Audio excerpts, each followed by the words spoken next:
Buenos días, buenas tardes, buenas noches, buenas madrugadas. Seguimos con Como los cuervos. Jeffrey Archer.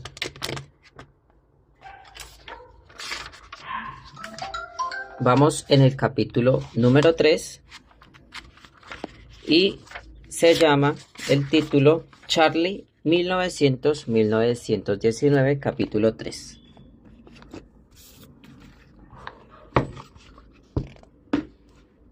Charlie se sentó en el vagón del tren con destino a Edimburgo y pensó en las decisiones que había tomado durante los últimos 7 días. Becky las calificó de temerarias y Sal de estúpidas.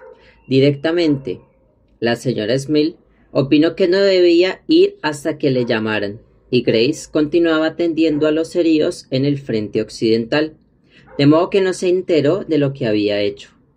En cuanto a Kitty, se enfurruñó y le preguntó cómo iba a sobrevivir sin él. La carta le había informado que George Trumper había muerto el 2 de noviembre de 1917, valientemente mientras cargaba contra las líneas enemigas en el bosque de Polygon. Unos 1000 hombres habían muerto aquel día. Al atacar, un frente de 15 kilómetros de largo se extendía desde Messines a Passchendaele. No le sorprendió, por tanto, que la carta del teniente fuera breve y concisa. Después de una noche de insomnio, Charlie fue el primero que apareció a la mañana siguiente en la oficina de reclutamiento de Great Scotland Yard. El cartel de la pared reclamaba voluntarios de edad comprendida entre 18 y 40 años para enrolarse en el ejército del general Hay. Aunque aún no tenía 18 años, Charlie rezó para que no lo rechazaran. Cuando el sargento de reclutamiento preguntó ¿apellido?, Charlie sacó el pecho y casi aulló: Trumper. Aguardó con ansia. ¿Fecha de nacimiento?, preguntó el hombre que llevaba 3 galones en el brazo. 20 de enero de 1899, dijo Charlie, sin vacilar, pero sus mejillas se tiñeron de rubor mientras pronunciaba las palabras. El sargento levantó la vista y le guiñó el ojo. Transcribió la letra y los números a un formulario amarillento sin un comentario. Quítate la gorra, muchacho, y preséntate ante el oficial médico. Una enfermera condujo a Charlie a un cubículo donde un hombre mayor, que se cubría con una larga chaqueta blanca, le hizo desnudarse hasta la cintura, toser, sacar la lengua y respirar con fuerzas, antes de aplicarle por todas partes un objeto frío de goma. Luego examinó las orejas y los ojos de Charlie, golpeando a continuación las rodillas con una barra de goma. Después de quitarse los pantalones y los calzoncillos por primera vez delante de alguien que no fuera un miembro de su familia, le dijo que no era portador de enfermedades contagiosas. Sean lo que sean, pensó Charlie. Se miró en el espejo mientras le medían. 1,73 metros, dijo el ordenanza, y aún creceré más, deseó decir Charlie mientras se apartaba un mechón de pelo de los ojos. Dientes sanos, ojos pardos, dijo el médico. Nada que objetar, añadió. El viejo hizo una señal en la parte derecha del formulario antes de decirle que se presentara de nuevo al tipo de 3 galones blancos. Charlie se encontró en la otra cola y volvió a encontrarse cara a cara con el sargento. Bien, muchacho, firma aquí y te enviaremos con un permiso para viajar. Charlie garabateó su firma en el punto que indicaba el dedo del sargento. No dejó de observar que al hombre le faltaba el pulgar. ¿La honorable compañía de artillería o los reales fusileros?, preguntó el sargento. Los reales fusileros, dijo Charlie. Es el régimen de mi viejo. Pues los reales fusileros, dijo el sargento sin pensarlo 2 veces, marcando otra casilla. ¿Cuándo me darán el uniforme? Cuando llegues a Edimburgo, muchacho. Preséntate en King Cross a las 8 horas de la mañana por la mañana, el siguiente. Charlie regresó al 112 de Whitechapel Road para pasar otra Otra noche en blanco. Sus pensamientos saltaban de Sal a Grace y de esta a Kitty, y se preguntaba cómo sobreviviría sus hermanas durante su ausencia. También pensó en Rebecca Salmon y en la sociedad que formaban, pero, en el último término, su mente volvía a la muerte de su padre en un campo de batalla extranjero, y la venganza deseaba infligir a todo alemán que se le pusiera por delante. Estos pensamientos no le abandonaron hasta que la luz de la mañana se coló por las ventanas. Charlie se puso el traje nuevo, el que la señora Smale había lavado, su mejor camisa, la corbata de su padre, una gorra y su único par de zapatos de piel. Se supone que voy a combatir contra los alemanes, no a una boda, pensó mientras se miraba en el espejo. Rajado que había encima del lavado, ya había escrito una nota a Becky, con una pequeña ayuda del padre O'Malley, indicándole que vendiera la tienda y sus carretones si tenía la oportunidad y que le guardara su parte del dinero hasta que volviera a Whitechapel. Nadie hablaba ya de Navidad. ¿Y si no vuelves?, había preguntado el padre O'Malley, inclinando un poco la cabeza. ¿Qué ocurriría con tus propiedades? Divida todo lo que quede a partes iguales entre mis 3 hermanas, respondió Charlie. El padre O'Malley escribió las instrucciones de su antiguo pupilo y por segunda vez en 2 días, Charlie firmó con su nombre al pie de un documento oficial. Cuando Charlie terminó de vestirse, descubrió que Sal y Kitty le esperaban a la puerta, pero no les dio permiso para acompañarle a la estación, a pesar de sus sollozantes protestas. Sus 2 hermanas le besaron, otra primera ocasión, y tuvo que desprenderse de la mano de Kitty para recuperar la hoja de papel en que había consignado todos sus bienes terrenales. Se dirigió solo al mercado de Whitechapel Road, entró en la panadería por última vez. Los 2 ayudantes le juraron que no notaría ningún cambio cuando volviera. Salió de la tienda y descubrió que otro muchacho, tal vez un año menor que él, ya había situado su carretón en su puesto. Atravesó el mercado con parsimonia en dirección a King Cross, sin mirar ni un instante hacia atrás. Llegó a la gran estación del norte media hora antes de lo estipulado y divisó de inmediato al sargento que le había alistado el día anterior. Bien, Trumper, tómate una taza de té y espera en el andén 3. Charlie no recordaba la última vez que había recibido u obedecido una orden. Antes de la muerte del abuelo, desde luego. El andén 3 ya estaba abarrotado de hombres, tanto uniformados como en traje de calle. Algunos hablaban en voz grito, otros se apartaban y guardaban silencio. Todos expresaban de alguna manera su inseguridad. A las 11:03, después de la hora oficial, les ordenaron que subieran al tren. Charlie se sentó en un rincón de un vagón a oscuras y miró por la mugrienta ventanilla de la campiña inglesa que nunca había visto. Alguien interpretaba a la armónica en el pasillo melodías populares de actualidad, desafinado ligeramente cuando pasaba por las estaciones de ciudades, de las que jamás había oído hablar: Peterborough, Grantham, Newark, York. La gente se saludaba y vitoreaba a sus héroes. La locomotora se detuvo en Durham para repostar carbón y agua.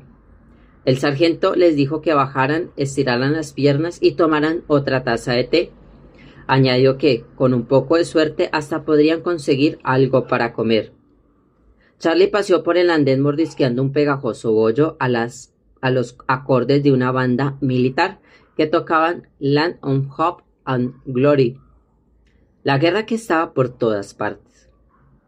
Al volver al tren, las damas de estrechos sombreros que vestirían santos el resto de sus vidas reprodujeron al agitar de pañuelos. El tren se arrastró hacia el norte cada vez más lejos del enemigo, hasta detenerse por fin en la estación de Edimburgo. Un capitán, 3 suboficiales y 1 millar de mujeres le esperaban en el andén para darles la bienvenida. Charlie oyó las palabras: «Adelante, sargento mayor», y un momento después se adelantó un hombre que debía medir 1,90 m de estatura y cuyo pecho, semejante a un barril de cerveza, estaba cubierto de medallas. «A formar», dijo el gigante. con un acento ininteligible que Charlie supuso escocés. Organizó rápidamente, aunque Charlie averiguaría más tarde que, según su criterio, se realizó con lentitud, a los hombres en fila de 3 antes de presentarse ante alguien que Charlie imaginó un oficial. Todos presentes y formados, señor, dijo saludándole una vez más. El hombre vestido con elegancia, que Charlie nunca había visto, dio un paso adelante. Parecía pequeño en comparación con el sargento mayor, aunque debía medir alrededor de 1,80 m. Su uniforme era inmaculado, pero desprovisto de medallas. Llevaba tan marcada la raya de pantalón que Charlie se preguntó si lo acababa de estrenar. El capitán sostenía una fusta de cuero en su mano enguantada y de vez en cuando se golpeaba con ella el costado de la pierna, como si pensara que iba a caballo. Los ojos de Charlie se posaron después en su cinturón Sam Browne y en los zapatos de piel marrón tan brillantes que le recordaron a Rebecca Salmón. «Soy el capitán Trentham», informó el hombre al expectante grupo de bisoños, con un acento que, sospechó Charlie, sonaría mucho mejor en Mayfield que en una estación de ferrocarril de Escocia. «Soy el asistente de la compañía», prosiguió, mientras trasladaba el peso de su cuerpo de pie al otro, «y estaré al mando en tanto se hallen destinados en Edimburgo. En primer lugar, desfilaremos hasta los barracones donde se les suministrará las cosas necesarias para que puedan hacerse la cama. La cena se servirá a las 19 horas y las luces se apagarán a las 21 horas. Mañana por la mañana se tocará Diana a las 5. Se levantarán y desayunarán antes de empezar las instrucciones básicas. Esta rutina sucederá a lo largo de las 12 próximas semanas y les prometo que serán 12 semanas absolutamente infernales», añadió, y su tono pareció indicar que la idea le resultaba de lo más agradable.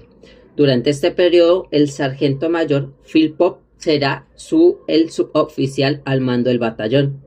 El sargento mayor luchó en el Somme, donde se le recompensó con la medalla militar, así que sabe exactamente qué les espera cuando, en su momento, lleguemos a Francia y nos enfrentemos con el enemigo.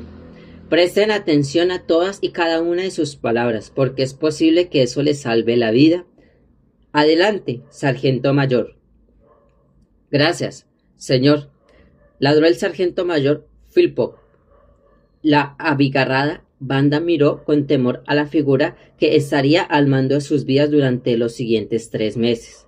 Después de todo, era un hombre que había visto al enemigo y había vuelto a casa para contarlo. «Bien, empecemos», dijo, y procedió a guiar a sus reclutas, cargado con todo tipo de cosas, desde maletas a hojas de papel marrón, en filas de a 2 por las calles de Edimburgo, solo para asegurarse de que los ciudadanos no observarían la falta de disciplina de aquella chusma. A pesar de todo, los peatones se paraban aplaudiéndolos y vitoreaban. Charlie vio por el rabillo del ojo que uno de ellos descansaba su única mano sobre su única pierna.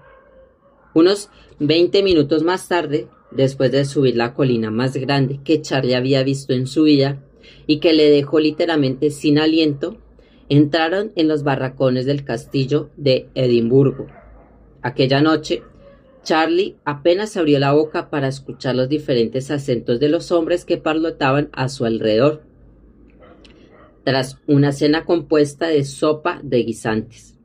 Un guisante por cabeza se mofó de cabo de guardia, y carne de vaca en conserva quedó acuartelado. Mientras aprendían nuevas palabras a cada minuto en un amplio gimnasio que albergaba temporalmente 400 camas, de unos 70 centímetros de ancho y separadas entre sí por 30 centímetros, sobre un colchón de grosor de un crin de caballo, descansaba una sábana, una almohada y una manta, ordenanzas reales. Por primera vez en su vida se le ocurrió a Charlie que el 112 de Whitechapel Road podía considerarse lujoso. Se derrumbó sobre la cama sin hacer, exhausto, y se quedó dormido, pero logró despertarse a las 4:30 de la mañana. Esta vez Sin embargo, no era para acudir al mercado y no podría elegir la mejor manzana para desayunar. A las 5, una corneta lejana a los demás de su profundo amodarramiento. Charlie ya se había levantado, lavado y vestido, cuando un hombre con 2 galones en la manga entró, cerró la puerta con estruendo y gritó: ¡Arriba! ¡Arriba! ¡Arriba!, mientras lanzaban puntapiés al extremo de toda cama en la que un hombre siguiera dormido. Los reclutas hicieron cola para lavarse en palangas medio llenas de agua helada, que servían para 3 hombres y luego se cambiaban. Algunos se encaminaron en letrinas situadas en la parte posterior del recinto. En opinión de Charlie, olía peor que Whitechapel Road en un día caluroso de verano. El desayuno consistió en un caso de gachas, media taza de leche y un biscote reseco, pero nadie protestó. La jovial algarabía que surgía de aquella sala habría convencido a cualquier alemán que todos los reclutas se habían unido contra un enemigo común. A las 6, una vez hechas e inspeccionadas las camas, todos salieron arrastrados, los pies a la fría oscuridad reinante. En la explanada de revista de tropas, una fina película de nieve cubría el asfalto negro.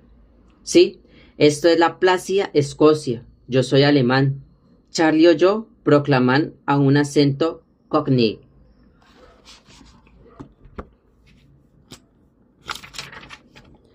Río por primera vez desde que había partido de Whitechapel.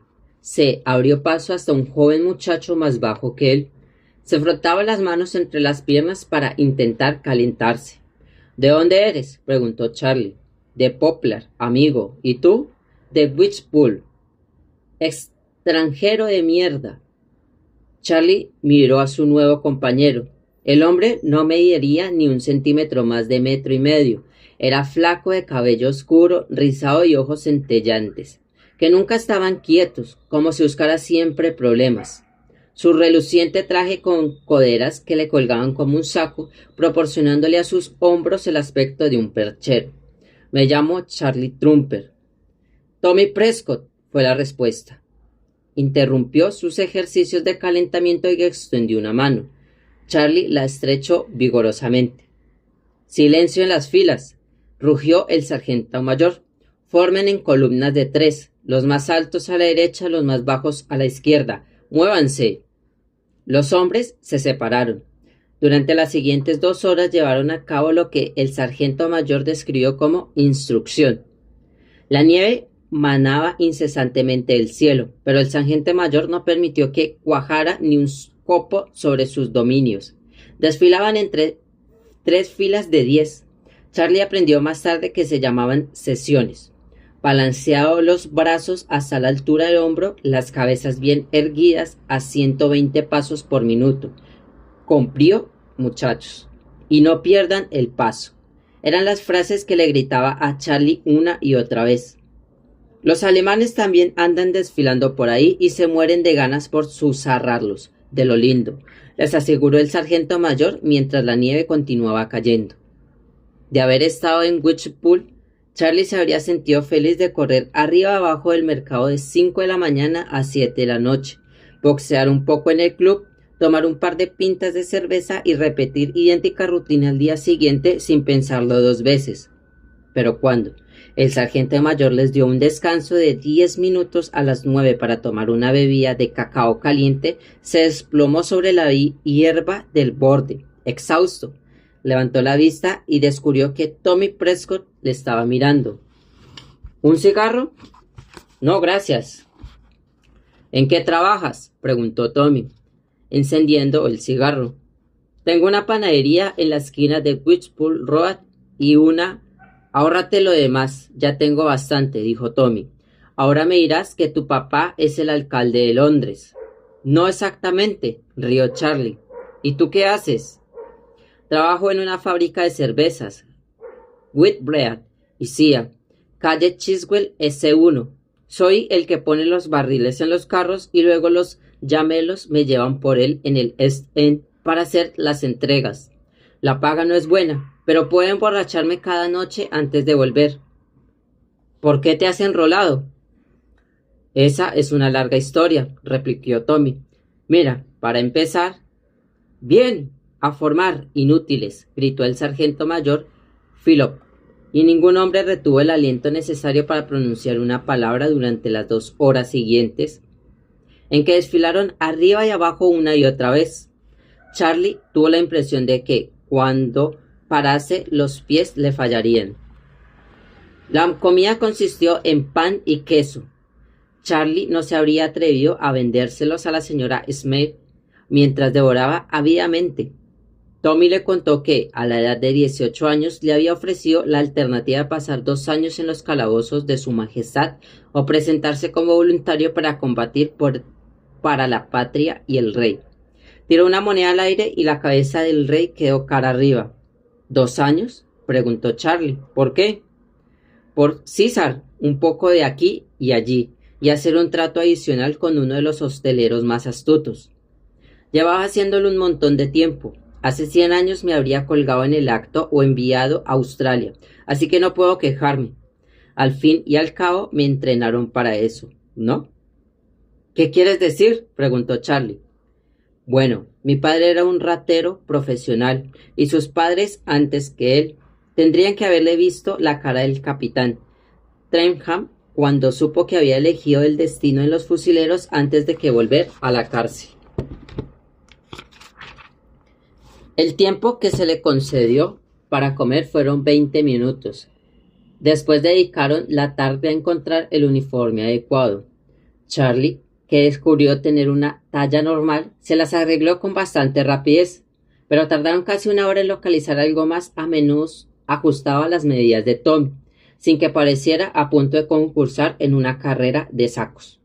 Charlie tiró su viejo traje bajo la cama, contigua a la que había elegido Tommy, y se contoneó por el alojamiento con su nuevo uniforme. Ropas de muerto, le advirtió Tommy, cuando levantó la vista y examinó la chaqueta caqui de Charlie. ¿Qué quieres decir? La han enviado desde el frente, ¿verdad? La han limpiado y cosido, dijo Tommy, señalando un remendón de 5 centímetros justo sobre el corazón de Charlie. Lo bastante ancho para meter por él una bayoneta, diría yo. Les dejaron ir a cenar tras otra sesión de 2 horas en el ahora helado terreno. Más pan y quesos rancios, dijo Tommy de mal humor, pero Charlie estaba demasiado hambriento para quejarse y devoró hasta la última migaja. Por segunda noche consecutiva cayó en la cama como una piedra. ¿A qué hemos disfrutado nuestro primer día al servicio de la patria y el rey?, preguntó el cabo de guardia cuando apagó las luces de gas de barracón a las 21 horas. Sí, gracias, cabo, fue el sarcástico grito de respuesta. Bien, dijo el cabo, porque siempre somos buenos con vosotros el primer día.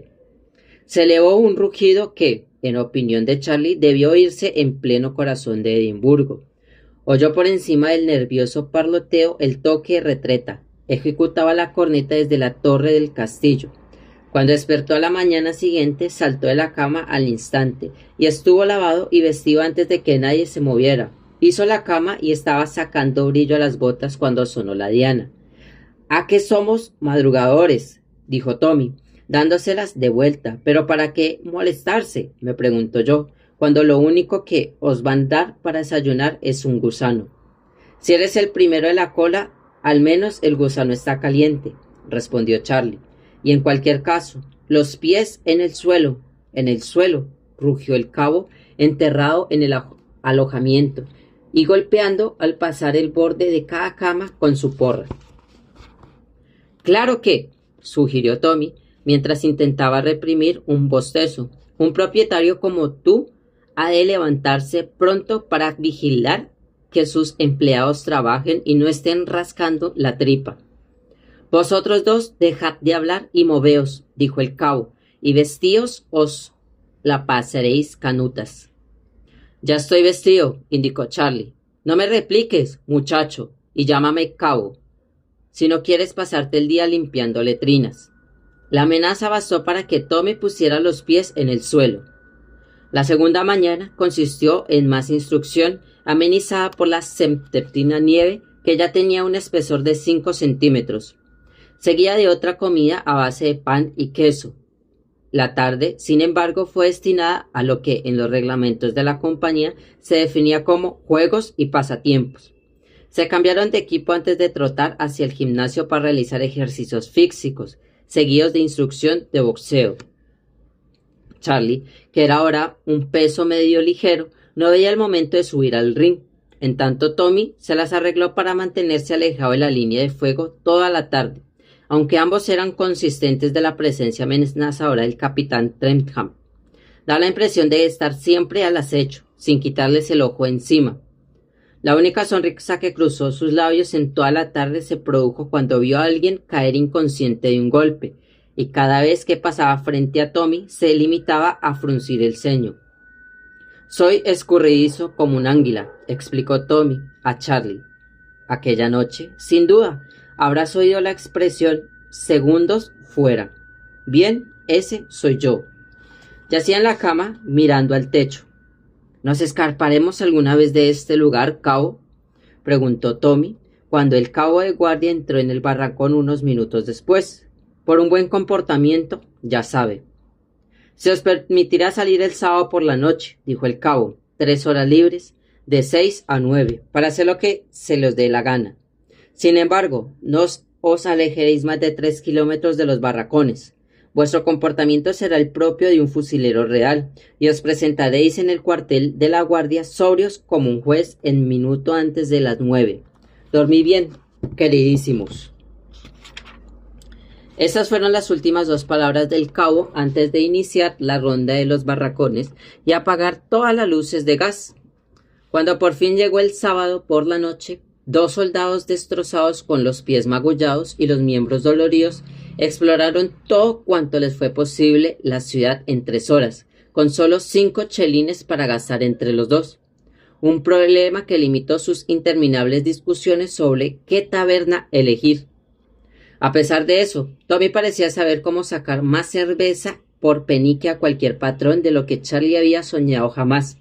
Aunque no entendía lo que decían o para el saco no lograría hacerse comprender, en el último puerto de escala, el voluntario, Tommy consiguió desaparecer detrás de la taberna con la camarera durante 20 minutos.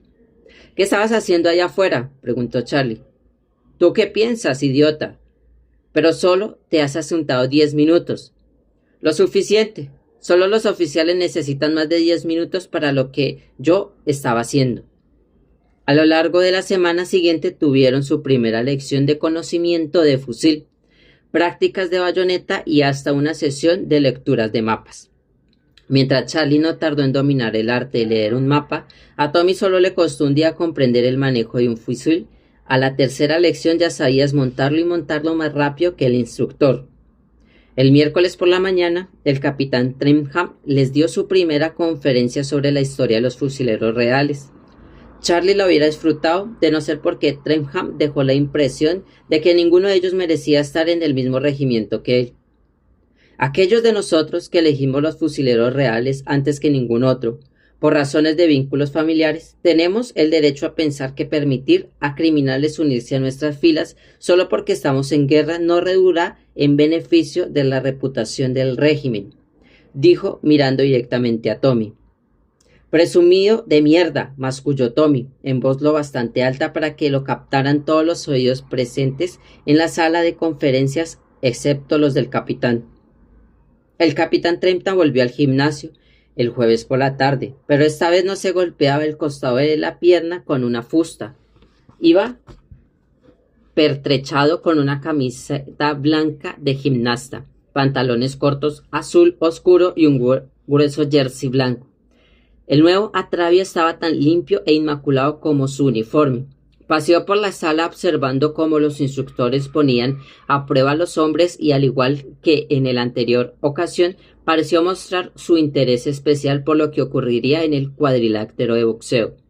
Durante 1 hora, los hombres fueron pasando de 2 en 2 para recibir instrucciones básicas, primero de defensa y después de ataque. «No bajes la guardia, muchacho», eran las palabras que se le daban una y otra vez cuando los puños alcanzaban los mentones. Cuando Charlie y Tommy subieron el cuadrilátero, Tommy había dejado claro a su amigo que confiaba en largarse a los 3 minutos de boxear con la propia sombra, Manteneos pegados, gritó Trenham, pero aunque Charlie empezó a golpear el pecho de Tommy, no hizo nada para causarle auténtico daño. Si no os tomáis en serio, me encargaré de los dos una tras otro, aulló Trenham. Apuesto a que es incapaz de quitarle la nata a un flan de un manotazo, dijo Tommy, pero esta vez alzó demasiado la voz. Trenham, ante la sorpresa del instructor, saltó de inmediato al cuadrilátero. Ahora lo veremos, dijo. Le pidió al entrenador un par de guantes. Mantendré 3 asaltos con cada uno de estos 2 hombres, dijo Trenham, mientras un vacilante instructor le ataba los guantes. Todo el mundo en el gimnasio interrumpió su actividad para contemplar lo que se avecinaba. Tú primero, ¿cómo te llamas?, preguntó el capitán señalando a Tommy. Prescott, señor, respondió Tommy con una sonrisa. Ah, sí, el presidiario, dijo Trenham, y le borró la sonrisa en el primer minuto, porque Tommy, a pesar de que se esforzó con desesperación en alcanzar el mentón del capitán, no lo consiguió ni una vez. En el segundo asalto, Trenham empezó a acertarle algunos golpes, pero sin fuerza suficiente para derribar a Tommy. Se reservó tal humillación para el tercer asalto cuando le propinó un gancho que el chico de Poplar no llegó a ver. Bajaron a Tommy del cuadrilátero mientras le ataban a Charlie sus guantes. Su turno, soldado, dijo Trenham. ¿Cómo te llamas? Tromper, señor. Vamos a ello, Tromper. Fue todo lo que le dijo el capitán antes de avanzar a él. Charlie se defendió bien durante los primeros 2 minutos, aullándose de las cuerdas y las esquinas mientras esquivaba y atacaba, recordando todos los trucos que había aprendido en el club juvenil masculino de Wishpool Road. Incluso intuyó que había podido darle una buena lección al capitán de no ser por su obvia ventaja de peso y estatura. Al tercer minuto empezó a cobrar confianza y hasta le propinó unos golpes para satisfacción de los espectadores. Cuando finalizó el asalto, Charlie consideró que se había desenvuelto bastante bien. Cuando sonó la campana, dejó caer los guantes y se volvió para regresar a su esquina. Un segundo después, el puño del capitán se estrelló contra el costado de su nariz. Todo el mundo en el gimnasio oyó el crujido. Charlie se desplomó contra las cuerdas. Nadie aplaudió cuando el capitán se desató los guantes y bajó el cuadrilátero. Aquella noche, cuando Tommy vio el estado en que había quedado el rostro de su amigo, tendido en la cama, solo pudo decir: lo siento, amigo, fue culpa mía. Ese hijo de puta es un sádico, pero no te preocupes. Si los alemanes no acaban con este bastardo, yo lo haré. Charlie solo pudo sonreír. Cuando intentaba reír, sufría fuertes dolores. El sábado se había recuperado lo suficiente para formar con el resto de la compañía y esperar en una larga cola el momento de recibir los 5 chelines de paga. El dinero se esfumó con más rapidez que la cola durante las 3 horas de permiso de aquella noche, pero Tommy siguió sacando más rendimiento a su dinero que cualquier otro recluta. A principios de la tercera semana, Charlie apenas podía introducir sus pies hinchados en las pesadas botas de piel que el ejército le había suministrado, pero al contemplar las hileras de pies que adornaban el suelo del barracón, cada mañana comprendió que ninguno de sus camaradas se hallaban en mejores condiciones. «Servicios de fajina para ti, muchacho, como hay Dios», gritó el cabo. Charlie le lanzó una mirada, pero las palabras iban dirigidas al ocupante de la cama continua. «¿Por qué, cabo?» «Por el estado de tus sábanas. Échale un vistazo. Habrás pasado la noche con 3 mujeres como mínimo». «Solo 2, si quiere que le diga la verdad, cabo. Cómete la lengua, Prescott, y preséntate en las letrinas nada más terminado el desayuno». «Ya he ido esta mañana, cabo. Muchas gracias». «Cierra el pico, Tommy», dijo Charlie. «No haces más que empeorar las cosas». «Veo que empiezas a comprender mi problema», susurró Tommy. «Lo que sucede es que el cabo es peor que los jodidos alemanes». «En eso confío, muchacho. Por tu bien», fue la respuesta del cabo, «porque es tu única oportunidad de salir con vida de esto». Ahora andando hacia las letrinas a paso ligero. Tommy desapareció y volvió al cabo de una hora oliendo como un montón de estiércol. «Podrías acabar con todo el ejército alemán sin que ninguno de nosotros necesitemos disparar ni un tiro», dijo Charlie. «Solo tienes que darte de pie y delante de ellos y esperar a que el viento sople en la dirección adecuada». Cuando llegó la 5ª semana, Navidad y Año Nuevo habían pasado sin ningún tipo de celebración. Charlie fue nombrado responsable de la lista de facción de su sección. Te harán coronel antes de que termines, dijo Tommy. No seas estúpido, replicó Charlie. Todo el mundo tiene la oportunidad de dirigir la sección en algún momento de las 12 semanas. No me los imagino corriendo ese riesgo conmigo, dijo Tommy. Volverás los rifles contra los oficiales y el primer día disparo iría dirigido contra ese bastardo de Trentham. Charlie descubrió que la responsabilidad de organizar la sección durante los 7 días siguientes le gustaba. Lamentó que la semana terminara y la tarea fuera encomendada a otro. A la sexta semana sabía desmontar y limpiar un rifle casi tan rápido como Tommy, pero fue este quien se reveló como un tirador de primera, capaz de acertar cualquier cosa que se moviera a 200 metros de distancia. Hasta el sargento mayor estaba impresionado. Todas las horas pasadas tirando al blanco en las ferias habían servido de algo, comentó Tommy. Lo que quiero saber es cuándo probaré con los alemanes. Antes de lo que piensas, muchacho, prometió el cabo. Hay que completar las 12 semanas de instrucción, dijo Charlie. Son las ordenanzas reales. O sea, todavía nos queda un mes como mínimo. Que les den por el culo a las ordenanzas reales, contestó Tommy. Me han dicho que la guerra podría terminar antes de que logre dispararles un tiro. No confíes mucho en esto, dijo el cabo, mientras Charlie recargaba y apuntaba. Trumper ladró una voz. Sí, señor, dijo Charlie, sorprendiendo cuando vio al sargento de guardia a su lado. El asistente quiere verte, sígueme. Pero, señor, yo no he hecho nada. No discutas, muchacho, solo sígueme. Seguro que es el pelotón de fusilamiento, dijo Tommy, y todo porque has mojado tu cama. Diles que me presto voluntario para apretar el gatillo. Esta es tu única esperanza de que todo termine lo antes posible. Charlie paseó el cargador, dejó el rifle en el suelo y siguió al sargento. No te olvides de insistir en que te venden los ojos, en una pena que no fumes. Fueron las últimas palabras que Charlie le oyó a decir a Tommy antes de desaparecer por el terreno de instrucción a paso ligero. El sargento se detuvo ante la barraca del asistente y un Charlie sin aliento le alcanzó justo cuando un sargento chusquero abría la puerta y saludaba al oficial de guardia, antes de volverse hacia Charlie y decirle: «Ponte firme, muchacho, y mantente a un paso detrás de mí, y no hables hasta que te hablen, ¿entendido?» «Sí, sar». Entonces. Los dos hombres siguieron al sargento a través de la oficina exterior hasta llegar ante la otra puerta en la que se les leía «As Capitán Trentham». El corazón de Charlie se aceleró cuando el sargento chusqueó, llamó suavemente a la puerta. «Adelante», dijo una voz aburrida, y los dos hombres entraron. Dieron 4 pasos delante y se detuvieron frente al capitán Trentham. El sargento chusqueó, saludó. 731-208-7, soldado raso, Trumper, presentándose a sus órdenes, señor, aulló el hombre a pesar de que no le separaba ni un metro. El capitán Trentham levantó la vista de su escritorio. «Ah, sí, Trumper, ya me acuerdo. El panadero del East End de Londres». Charlie estuvo a punto de corregirle, pero Trentham volvió la cabeza para mirar por la ventana, dando a entender que no esperaba una réplica.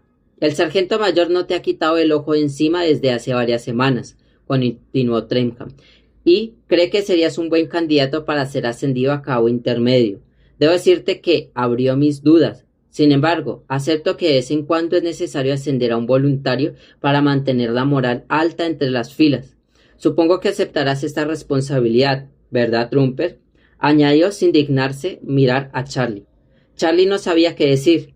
«Sí, señor. Gracias, señor», dijo el sargento, chusqueó antes de bramar. «Media vuelta, paso ordinario en 1-2-1-2». 10 segundos después, el cabo interino de los fusileros reales, Charlie Trumper, se encontró de nuevo en el terreno de instrucción. «Cabo interino Trumper», dijo Tommy, incrédulo después de escuchar la noticia. «¿Significa que debo llamarte señor?» «No seas idiota, Tommy.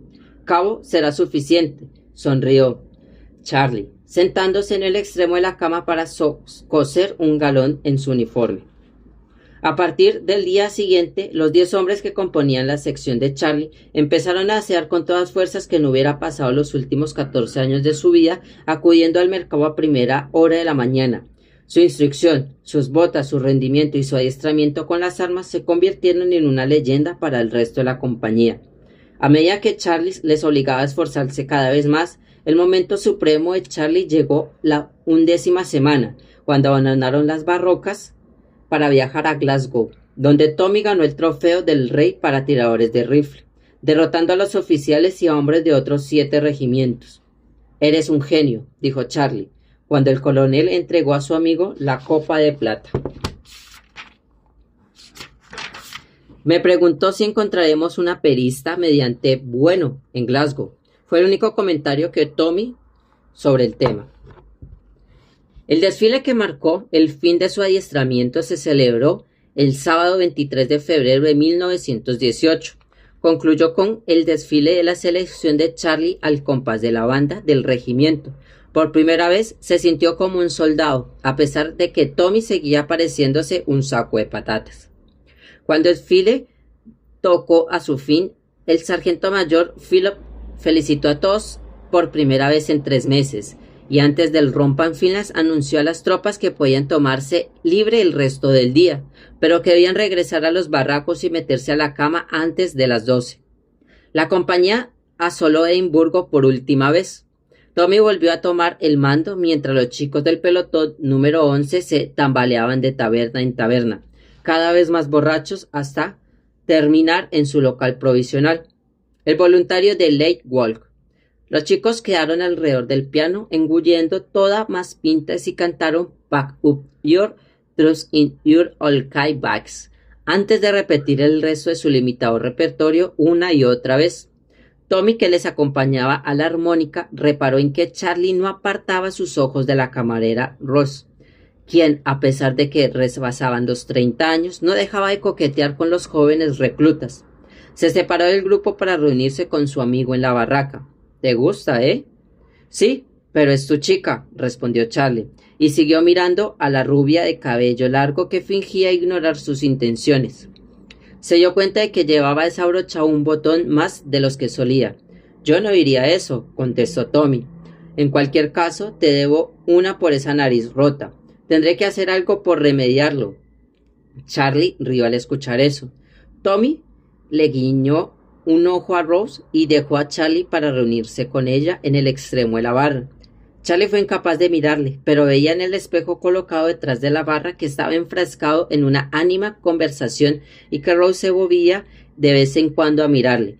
Tommy regresó un momento después a su lado. «Todo está arreglado, Charlie», dijo. «¿Qué significa arreglado?» «Exactamente lo que he dicho. Solo tienes que salir al cobertizo situado detrás de la taberna donde guardan las cajas vacías y Rose se reunirá contigo en un periquete». Charlie parecía pegado en la barra. «Bien, adelante», dijo Tommy, antes de que esa jodida mujer cambie de opinión. Charlie se deslizó por la puerta lateral sin mirar atrás, rezando para que nadie le viera. Casi corrió por el pasillo hasta salir por la puerta trasera. Se detuvo junto a una esquina del cobertizo, sintiéndose bastante estúpido mientras paseaba arriba y abajo, y cuando un escalofrío le recorrió de pies a cabeza, deseó encontrarse de nuevo al abrigo de la taberna. Volvió a temblar unos momentos después. Estornudó y decidió que había llegado el momento de regresar con sus compañeros y olvidarlo. Caminaba hacia la puerta cuando Rose salió por ella con una exhalación. «Hola, soy Rose. Lamento haber tardado tanto, pero tenía que atender un cliente». Él la miró a la escasa luz que se le filtraba por la pequeña ventana situada sobre la puerta. Se había desabrochado otro botón. «Charlie Trumper», dijo Charlie extendiendo la mano. «Lo sé», rió ella. «Tommy me ha contado todo sobre ti. Dice que eres el mejor follador del pelotón». «Me parece que ha exagerado un poco», respondió Charlie, enrojeciendo. Pero Rose le estrechó en sus brazos y empezó a besarle, primero en el cuello, después en la cara y por fin en la boca. Apartó los labios de Charlie con destreza antes de empezar a juguetear con su lengua. Para empezar, Charlie no estaba muy seguro de lo que estaba ocurriendo, pero le gustaba tanto la sensación que continuó aferrándose a ella, e incluso apretó su lengua contra la de Rose. Fue ella la primera en apartarse. «No tan fuerte, Charlie, relájate. Se concede primero a la resistencia, no a la velocidad». Charlie se puso a besarla de nuevo, más suavemente, cuando sintió la esquina de una caja de cerveza clavarse en sus nalgas. Después colgó una mano sobre el pecho izquierdo de Rose, pero se limitó a dejarla allí, sin saber qué hacer a continuación. Mientras trataba de adoptar una posición más cómoda, no pareció un detalle muy importante, pues Rose sabía exactamente lo que esperaba de ella. Empezó a desabrocharse los restantes botones de la blusa, descubriendo sus abundantes senos, que hacían honor a su nombre. Levantó una pierna y la apoyó sobre una pila de viejas cajas de cerveza. Charlie encontró frente una generosa extensión de rosado muslo desnudo. Posó su mano sobre vacilante, sobre suave carne. Charlie deseaba dotar de plena libertad sus dedos para que siguieran explorando hasta donde le fuera posible, pero se quedó petrificado como un fotograma congelado de una película en blanco y negro. Rose volvió a tomar la iniciativa y apartó los brazos que rodeaban el cuello de Charlie y empezó a desabrocharse los botones de la bragueta. Un momento después deslizó su mano bajo los calzoncillos. Charlie no podía creer lo que estaba sucediendo, pero ya sentía que aquello bien valía una nariz rota. Rose se la agitó vigorosamente y se la bajó las bragas con la mano libre. Charlie fue perdiendo cada vez más el control hasta que Rose se detuvo de repente, apartándose, y miró la parte delantera de su vestido. Si tú eres el mejor follador del pelotón, mi única esperanza es que los alemanes gasten esta mierda de guerra. A la mañana siguiente, mientras los oficiales de guardia tomaban el rancho, se clavaron en el tablón de anuncios las órdenes dirigidas a la compañía. El nuevo batallón de fusileros ya se consideraba listo para entrar en combate, por lo cual era de esperar que se unieran a los aliados en el frente occidental. Charlie se preguntó si la camaradería que había reunido a un grupo de hombres tan diferentes durante los últimos 3 meses serviría a la hora de entablar combate con la élite del ejército alemán. Durante el viaje en tren de regreso al sur, fueron vitoreados de nuevo en cada estación por lo que pasaban, y Charlie consideró esta vez que era algo más merecedor del respeto que manifestaban las damas del sombrero puntiagudo. Descendieron en Maidstone al atardecer y se alojaron para pernoctar a los barracones de los Royal West Kent. A las 6 en punto de la mañana siguiente, el capitán Trenham les dio instrucciones concretas. Serían transportados en barco hasta Boulogne. Recibirían un entrenamiento especial de 10 días y se dirigían hacia Amiens, donde reunirían con su regimiento bajo el mando del coronel Sir Dame Hampton, DSO, quien según se les aseguró que se hallaba preparado un ataque masivo contra las defensas alemanas. Pasaron el resto de la mañana comprobando su equipo antes de ser conducidos como un rebaño hacia la pasarela y del puente del barco. Después de que la sirena de niebla del barco retumbase 6 veces, zarparon en dirección a Dover. 1000 hombres apretujados en la cubierta del HMS Resolution cantaron It's a long way to Pearl. ¿Has ido alguna vez al extranjero, cabo?, preguntó Tommy. No, a menos que encuentres Escocia, replicó Charlie. Yo tampoco, dijo Tommy. Nervioso, al cabo de unos minutos, añadió. ¿Estás asustado? No, claro que no, replicó Charlie, solo espantosamente aterrorizado. Yo también, confesó Tommy. Adiós, Piccadilly. Hasta la vista, Leicester Square. It's a long, long way to.